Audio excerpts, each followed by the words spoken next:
This house is located on a cliff west of Havana, surrounded by the sea. Despite having a large program size required, we had the intuition that the house should use itself to hide in the landscape and maintain the characteristics of an existing old house. Its 14 meters by 14 meters perimeter, gabled roof and portal on all four sides.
As it is a weekend house with amazing views, it had to be completely open to the landscape to take advantage of its position and have the possibility of being closed once the users go back to the city.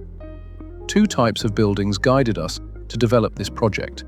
Some aboriginal cabins from the west of Cuba, where the roof is also the room as everything else opens up, and the houses that are used to dry tobacco, where palm wood covers the whole area.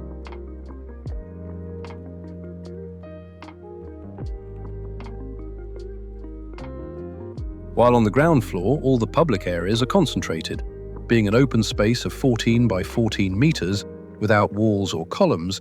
The main room hangs from the ceiling, and those of the guests are hidden underground, illuminated by a long and narrow patio. The combination of a portico without enclosures and two 14-meter-long beams allows the house to only lean on its perimeter. This is how we achieved a sheltered house made of palm wood, which hides a larger one made of glass and reinforced concrete.